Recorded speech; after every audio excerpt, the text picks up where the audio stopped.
The Great Gatsby, Chapter 5. When I came home to West Egg that night, I was afraid for a moment that my house was on fire.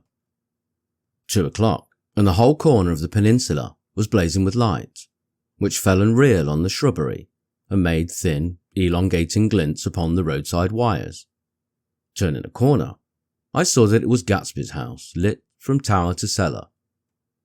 At first, I thought it was another party, a wild rout that had resolved itself into hide-and-go-seek, or sardines in the box, with all the house thrown open to the game. But there wasn't a sound, only wind in the trees, which blew the wires and made the lights go off and on again, as if the house had winked into the darkness.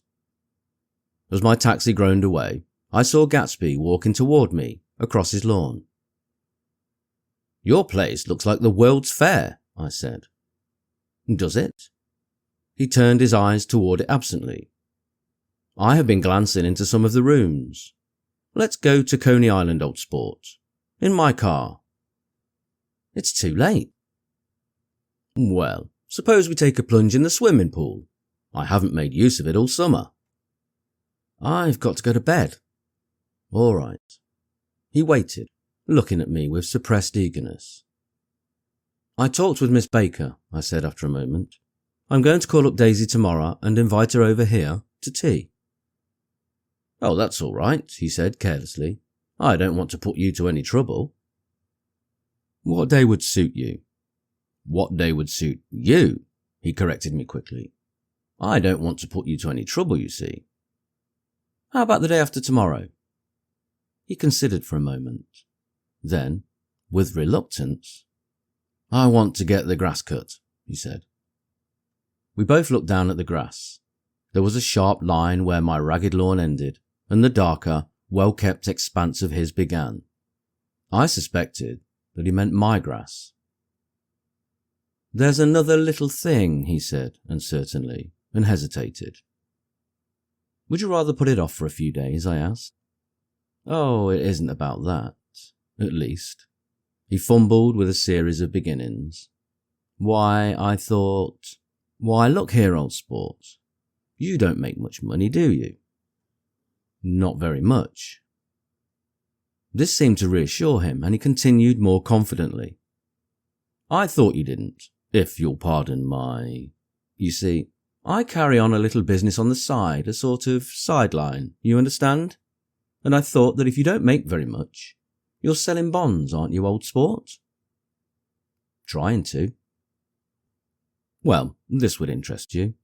It wouldn't take up much of your time, and you might pick up a nice bit of money. It happens to be a rather confidential sort of thing." I realise now that under different circumstances, that conversation might have been one of the crises of my life. But because the offer was obviously and tactlessly for a service to be rendered, I had no choice except to cut him off there.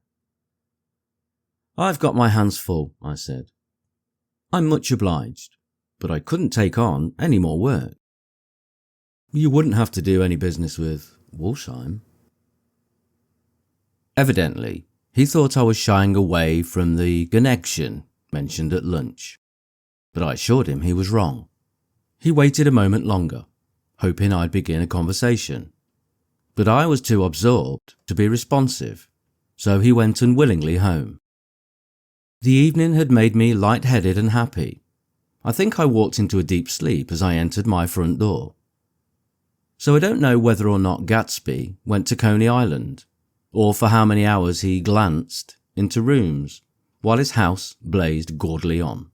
I called up Daisy from the office next morning and invited her to come to tea. "Don't bring Tom," I warned her. "What?"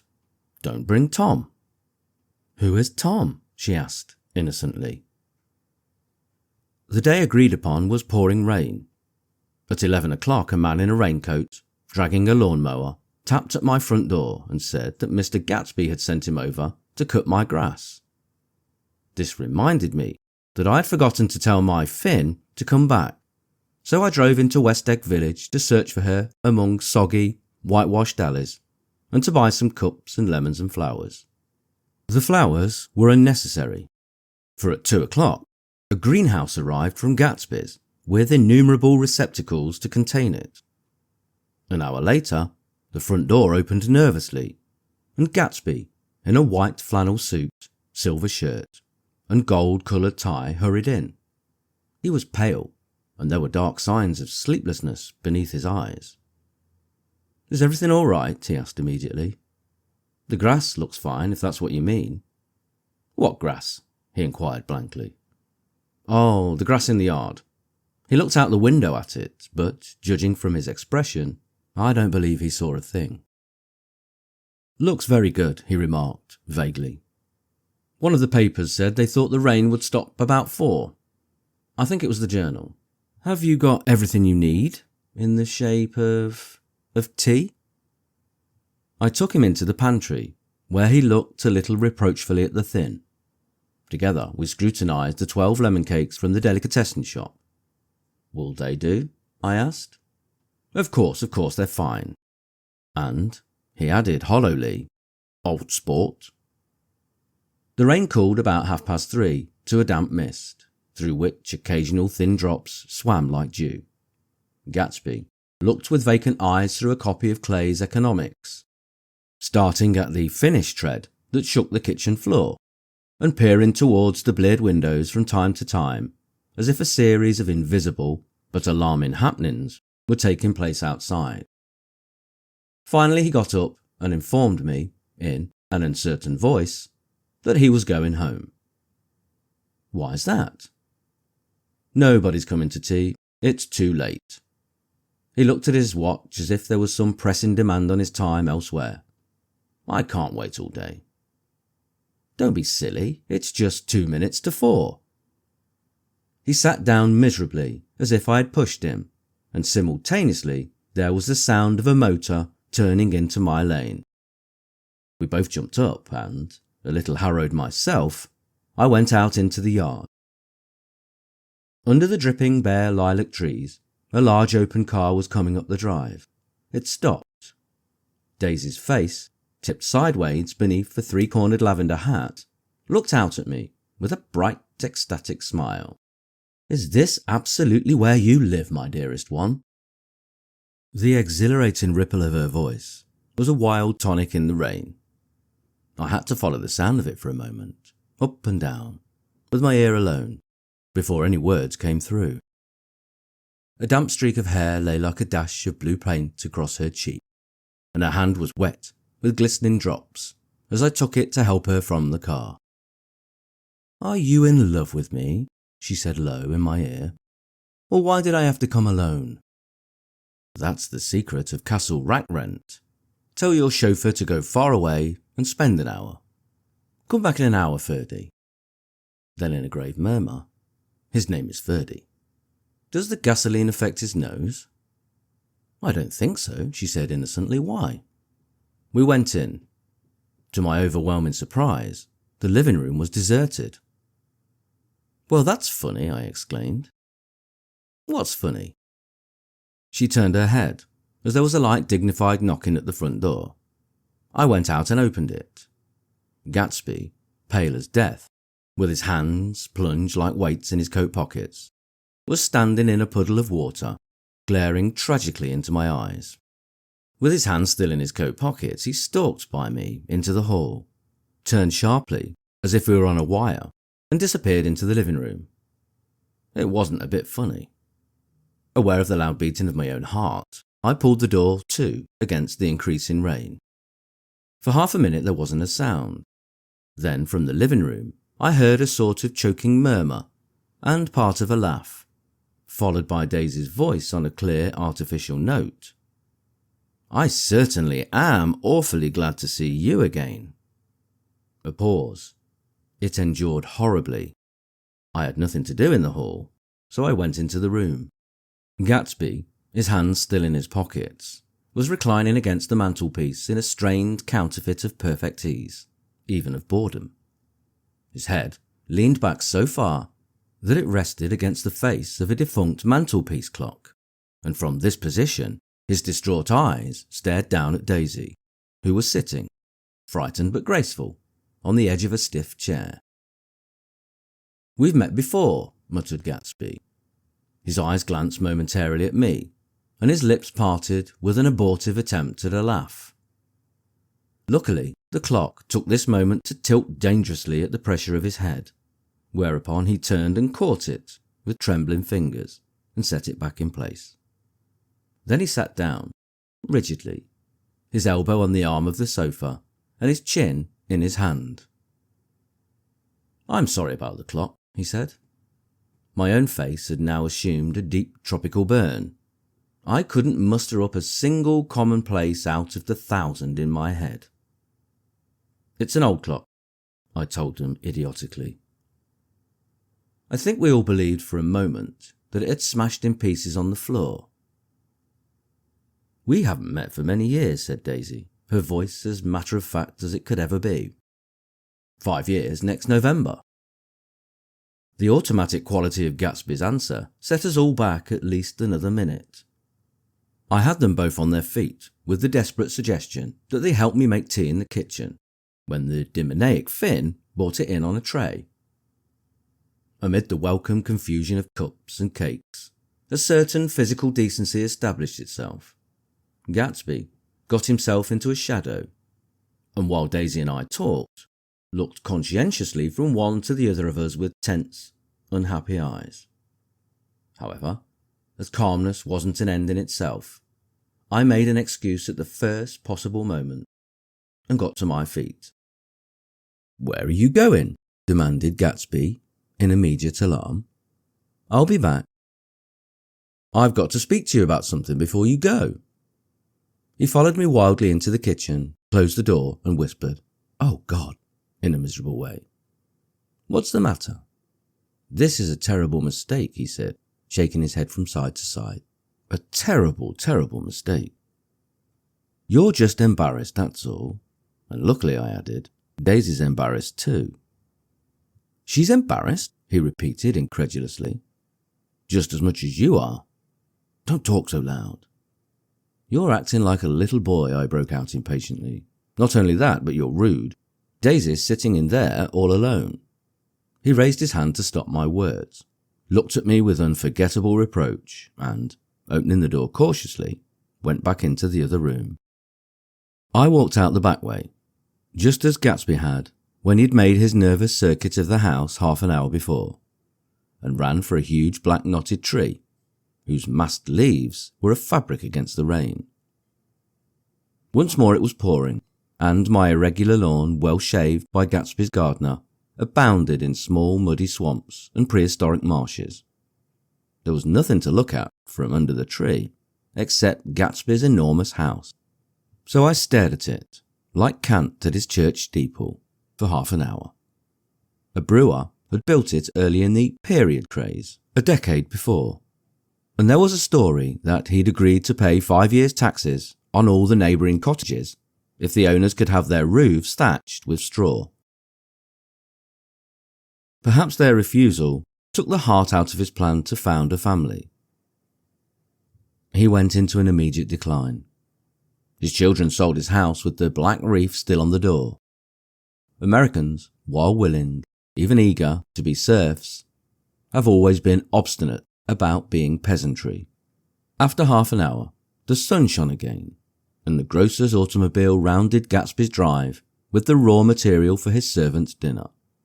I felt sure he wouldn't eat a spoonful.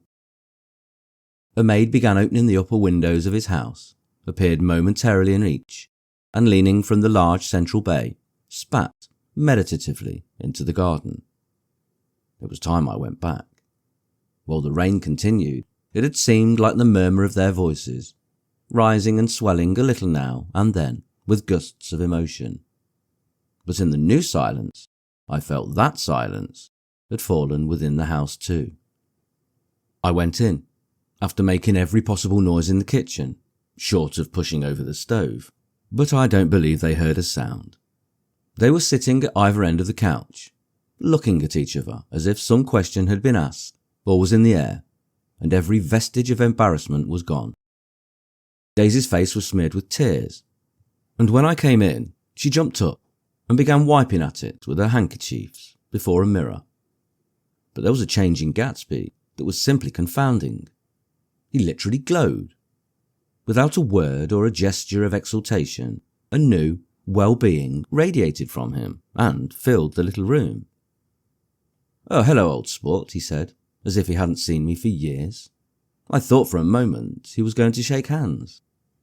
It stopped raining. Has it? When he realised what I was talking about, that there were twinkle bells of sunshine in the room, he smiled like a weatherman, like an ecstatic patron of recurrent light, and repeated the news to Daisy. "What do you think of that? It stopped raining." "I'm glad, Jay." Her throat, full of aching, grieving beauty, told only of her unexpected joy. "I want you and Daisy to come over to my house," he said. "I'd like to show her around." "You're sure you want me to come?" "Absolutely, old sport." Daisy went upstairs to wash her face. Too late, I thought, with humiliation of my towels, while Gatsby and I waited on the lawn. "My house looks well, doesn't it?" he demanded. "See how the whole front of it catches the light?" I agreed that it was splendid. Yes.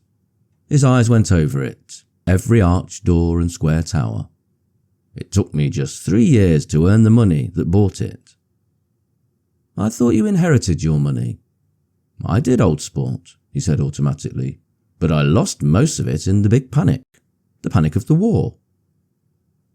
I think he hardly knew what he was saying, for when I asked him what business he was in, he answered, "That's my affair," before he realised that it wasn't an appropriate reply. "Oh, I've been in several things," he corrected himself. "I was in the drug business, and then I was in the oil business, but I'm not in either one now." He looked at me with more attention. "Do you mean you've been thinking over what I proposed the other night?"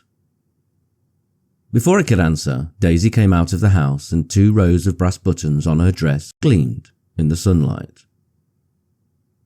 "That huge place there?" she cried, pointing. "Do you like it?" "I love it, but I don't see how you live there all alone." "I keep it always full of interesting people, night and day. People who do interesting things. Celebrated people." Instead of taking the shortcut along the Sound, we went down to the road and entered by the big postern. With enchanting murmurs, Daisy admired this aspect or that of the feudal silhouette against the sky, admired the gardens, the sparkling odour of the jonquils, and the frothy odour of hawthorn and plum blossoms, and the pale gold odour of Kiss Me at the Gate. It was strange to reach the marble steps and find no stir of bright dresses in and out the door, and hear no sound but bird voices in the trees. And inside, as we wandered through Marie Antoinette music rooms and restoration salons, I felt that there were guests concealed behind every couch and table, under orders to be breathlessly silent until we had passed through. As Gatsby closed the door of the Merton College Library, I could have sworn I heard the owl-eyed man break into ghostly laughter. We went upstairs, through period bedrooms, swathed in rose and lavender silk, and vivid with new flowers, through dressing rooms and pool rooms, and bathrooms with sunken baths, intruding into one chamber where a dishevelled man in pyjamas was doing liver exercises on the floor. It was Mr. Klipspringer, the boarder. I had seen him wandering hungrily about the beach that morning. Finally we came to Gatsby's own apartment, a bedroom and a bath, and an Adam's study, where we sat down and drank a glass of some Chartreuse he took from the cupboard in the wall. He hadn't once ceased looking at Daisy, and I think he revalued everything in his house according to the measure of response it drew from her well-loved eyes. Sometimes, too, he stared around at his possessions in a dazed way, as though in her actual and astounding presence none of it was any longer real. Once he nearly toppled down a flight of stairs. His bedroom was the simplest room of all, except where the dresser was garnished with a toilet set of pure dull gold. Daisy took the brush with delight and smoothed her hair, whereupon Gatsby sat down and shaded his eyes and began to laugh. "It's the funniest thing, old sport," he said hilariously. "I can't when I try to." He had passed visibly through 2 states and was entering upon a third. After his embarrassment and his unreasoning joy, he was consumed with wonder at her presence. He had been full of the idea so long, dreamed it right through to the end, waited, with his teeth set, so to speak, at an inconceivable pitch of intensity. Now, in the reaction, he was running down like an overwound clock. Recovering himself in a minute, he opened for us 2 Hawkin patent cabinets, which held his masked suits and dressing gowns and ties, and his shirts, piled like bricks in stacks a dozen high. "I've got a man in England who buys me clothes. He sends over a selection of things at the beginning of each season, spring and fall." He took out a pile of shirts and began throwing them, one by one, before us. Shirts of sheer linen and thick silk and fine flannel, which lost their folds as they fell and covered the table in many coloured disarray. While we admired, he bought more, and the soft, rich heap mounted higher. Shirts with stripes and scrolls and plaids in coral and apple green and lavender and faint orange, with monograms of Indian blue. Suddenly, with a strained sound, Daisy bent her head into the shirts and began to cry stormily. "They're such beautiful shirts," she sobbed, her voice muffled in the thick folds. "It makes me sad because I've never seen such beautiful shirts before." After the house, we were to see the grounds and the swimming pool, and the hydroplane, and the midsummer flowers. But outside Gatsby's window, it began to rain again, so we stood in a row, looking at the corrugated surface of the Sound. "If it wasn't for the mist, we could see your home across the bay," said Gatsby. "You always have a green light that burns all night at the end of your dock." Daisy put her arm through his abruptly, but he seemed absorbed in what he had just said. Possibly it had occurred to him that the colossal significance of that light had now vanished forever. Compared to the great distance that had separated him from Daisy, it had seemed very near to her, almost touching her. It had seemed as close as a star to the moon. But now it was again a green light on a dock. His count of enchanted objects had diminished by 1. I began to walk about the room, examining various indefinite objects in the half-darkness. A large photograph of an elderly man in yachting costume attracted me, hung on the wall over his desk. "Who's this?" That's Mr. Dan Cody, old sport." The name sounded faintly familiar. "He's dead now. He used to be my best friend years ago." There was a small picture of Gatsby, also in yachting costume, on the bureau. Gatsby, with his head thrown back defiantly, taken apparently when he was about 18. "I adore it," exclaimed Daisy. "The pompadour. You never told me you had a pompadour, or a yacht." "Look at this," said Gatsby quickly. "Here's a lot of clippings about you." They stood side by side examining it. I was going to ask to see the rubies when the phone rang, and Gatsby took up the receiver. "Yes. Well, I can't talk now." "I can't talk now, old sport." I said, "A small town." "He must know what a small town is." "Well, he's no use to us if Detroit is his idea of a small town." He rang off. "Come here, quick," cried Daisy at the window. The rain was still falling, but the darkness had parted in the west, and there was a pink and golden billow of foamy clouds above the sea. "Look at that," she whispered, and then after a moment, "I'd like to just get one of those pink clouds and put you in it and push you around." I tried to go then, but they wouldn't hear of it. Perhaps my presence made them feel more satisfactorily alone. "I know what we'll do," said Gatsby. "We'll have Klipspringer play the piano. He went out of the room calling, "Ewing," and returned in a few minutes accompanied by an embarrassed, slightly worn young man with shell-rimmed glasses and scanty blonde hair. He was now decently clothed in a sport shirt, open at the neck, sneakers, and duck trousers of a nebulous hue. "Did we interrupt your exercise?" inquired Daisy politely. "I was asleep," cried Mr. Klipspringer in a spasm of embarrassment. "That is, I'd been asleep, then I got up." "Klipspringer plays the piano," said Gatsby, cutting him off. "Don't you, Ewing, old sport?" "I don't play well. I don't hardly play at all. I'm all out of prac." "We'll go downstairs," interrupted Gatsby. He flipped a switch. The light grey windows disappeared as the house glowed full of light. In the music room, Gatsby turned on a solitary lamp beside the piano. He lit Daisy's cigarette from a trembling match and sat down with her on a couch far across the room, where there was no light save what the gleaming floor bounced in from the hall.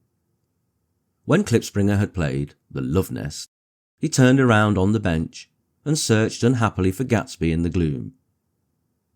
"I'm all out of practice, you see. I told you I couldn't play." "I'm all out of Don't talk so much, old sport," commanded Gatsby. "Play."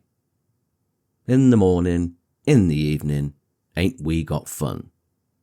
Outside the wind was loud and there was a faint flow of thunder along the sound. All the lights were going on in West Egg now. The electric trains, men carrying, were plunging home through the rain from New York. It was the hour of a profound human change, and excitement was generating on the air. One thing sure and nothing surer, the rich get rich and the poor get children. In the meantime, in between time. As I went over to say goodbye, I saw the expression of bewilderment had come back into Gatsby's face, as though a faint doubt had occurred to him as to the quality of his present happiness. Almost 5 years. There must have been moments, even that afternoon, when Daisy tumbled short of his dreams. Not through her own fault, but because of the colossal vitality of his illusion. It had gone beyond her, beyond everything. He had thrown himself into it with a creative passion, adding to it all the time, decking it out with every bright feather that drifted his way. No amount of fire or freshness can challenge what a man can store up in his ghostly heart. As I watched him, he adjusted himself a little, visibly. His hand took hold of hers. And as she said something low in his ear, he turned toward her with a rush of emotion. I think that voice held him most, with its fluctuating, feverish warmth, because it couldn't be overdreamed.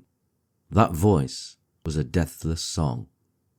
They had forgotten me, but Daisy glanced up and held out her hand. Gatsby didn't know me now at all. I looked once more at them, and they looked back at me, remotely, possessed by intense life. Then I went out of the room and down the marble steps into the rain, leaving them there together.